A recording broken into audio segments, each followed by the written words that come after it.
Hello students, कैसे हैं आप लोग। मेरे पास लगातार मैसेजेस आ रहे थे कि नॉर्मलाइजेशन सर होगा या नहीं होगा, अभी क्योंकि यूपी आरवीएनएल की आंसर शीट आई है। ठीक है, अभी ये नॉर्मलाइजेशन की कहानी क्या है, होगा, कब होता है, कैसे होता है, वो सारी बातें हम लोग डिस्कस करते हैं। ठीक है, इस पेपर के लिए नहीं, एक जनरल बात बता रहा हूँ सारे पेपर के लिए। 4-5 साल का बच्चे जो भी मेरे को तजुर्बा है नॉर्मलाइजेशन को लेकर, मैं एग्जैक्ट आपको चीजें बताता हूँ। सबसे पहले नॉर्मलाइजेशन की स्थिति बनती ही इसीलिए है जब किसी भी कोई पेपर कंडक्ट होता है और वो 2 या 2 से अधिक शिफ्ट में होगा, तो आपकी नॉर्मलाइजेशन की स्थिति बनेगी, ताकि किसी भी बच्चे को ये ना लगे कि यार उसका पेपर टफ था और दूसरे का पेपर इजी था तो वो इसलिए सेलेक्ट हो गया। ठीक है, तो अब ये बात आती है कि हर बच्चे को हमेशा यही लगेगा यार मेरा पेपर टफ है। मतलब अगर किसी बच्चे, देखो जेन्युइनली, मतलब 60% बच्चा यही सोचता है कि यार यार मेरा पेपर टफ था, मतलब मेरा नहीं हुआ तो मेरा पेपर टफ था, और उसका हो गया क्योंकि तो उसका पेपर इजी था। तो ऐसा ऑब्वियसली नहीं होता है। ठीक है, जो पेपर टफ है और जो पेपर इजी है वो आपके कहने पे नहीं होगा, ऑर्गेनाइजेशन उसको कैसे मानती है, बात समझिए।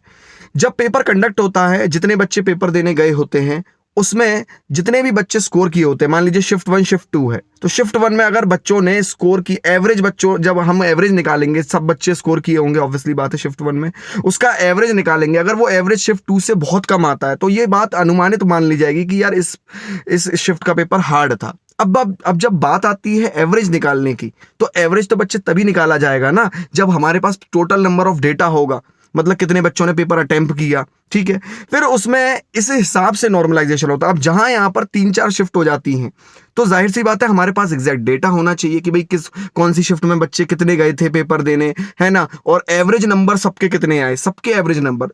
तो नॉर्मलाइजेशन आपको कोई फैकल्टी एग्जैक्ट बता ही नहीं सकती है। ठीक है, अगर कोई भी फैकल्टी आपको एग्जैक्ट बताएगी, मैं कह रहा हूं कि इसकी कोई कैलकुलेशन ही नहीं है। कैलकुलेशन तुम निकाल कैसे लोगे, मैं तो एक बात पूछता हूं।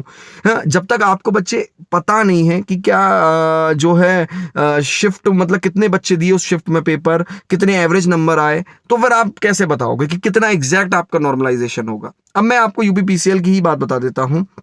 ठीक है, किसी बच्चे के ज्यादा नंबर बढ़ जाते हैं, किसी बच्चे के कम नंबर बढ़ जाते हैं, तो नॉर्मलाइजेशन में, अभी देखिए एक ही शिफ्ट की मैं बात बता देता हूं। जैसे मेरा पिछले साल का यूपीपीसीएल का रिजल्ट था, एक बच्चे के 80 नंबर थे लगभग, उसका बच्चे सिलेक्शन में नाम आ गया, उसका उसका in fact he has joined the this UPPCL, अभी भी वो यूपीपीसीएल में काम कर रहा है।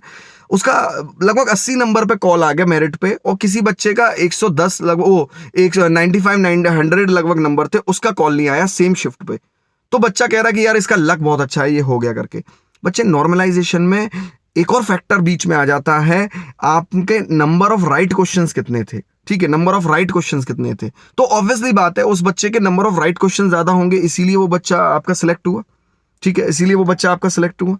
ठीक है, तो वो ये बात समझने की आपको कोशिश करनी पड़ेगी कि नॉर्मलाइजेशन एग्जैक्टली कोई नहीं दे सकता, क्योंकि इसमें एग्जैक्ट डेटा आपके पास आएगा ही नहीं, हमारे आपके पास डेटा आएगा ही नहीं, किसने कितने सही किए, ये भी बात इसमें नॉर्मलाइजेशन में आ जाती है। तभी तो काफी बच्चे कहते हैं यार अगर मेरे इतने थे तो मेरे बढ़े, तो मेरा कॉल क्यों नहीं आया, मेरे 95 थे, चलो मेरे को 20 नंबर मिले, और इसके 80 थे तो इसको 20 नंबर मिले, तो इसका कॉल कैसे आ गया। तो इसमें आपका जो सही और कितने सही करके आते हैं, कितने लोग कितने परसेंटेज आपने नेगेटिव मार्किंग किसकी ज्यादा हुई, ये भी परसेंटेज पिक्चर में आ जाती है। तो कोई भी बाहर का इंसान इसको बिना डेटा के बता ही नहीं सकता एग्जैक्टली किस हिसाब से नॉर्मलाइजेशन होता है। ठीक है, तो अब आप देख लीजिए इस हिसाब से यूपी आरवीएनएल का 3 शिफ्ट में पेपर हुआ है, तो नॉर्मलाइजेशन तो होनी है, और कितनी होनी है, कैसे होनी है, इस पर बिल्कुल भी एनर्जी मत वेस्ट करिए, क्योंकि ये सच में कोई फैकल्टी नहीं बता सकता और कोई आदमी एग्जैक्ट नहीं बता सकता। और बता भी दे कि भाई मान लो, वो केवल मात्र एक तुक्का होगा, वो केवल आपको सेटिस्फाई। बच्चे होता क्या है, आप इतना आपको भी, मैं थोड़ा सा बुरा लगेगा बट आप भी झूठ सुनना चाहते हैं कहीं ना कहीं, आपको भी अच्छा लगता है कि कोई दिल में संतावना दे दे आपको भी कि अरे यार इतने में हो जाएगा या नहीं होगा। ठीक है, हर कोई अनुमानित बताता है, एग्जैक्ट कोई बता ही नहीं सकता, कोई बता ही नहीं सकता। ठीक है बच्चे, तो क्योंकि मैंने अपने सामने कई सिलेक्शंस देखे ना, मैंने अपने सामने कई सिलेक्शंस देखे, कई रिजेक्शंस भी देखे, तो ये बात ध्यान में रखिएगा। ठीक है बच्चे, होपफुली आपको समझ में आ गया होगा, कमेंट करिएगा अपने मार्क्स भी। हेलो, ठीक है, बाय बाय, टाटा, टेक केयर।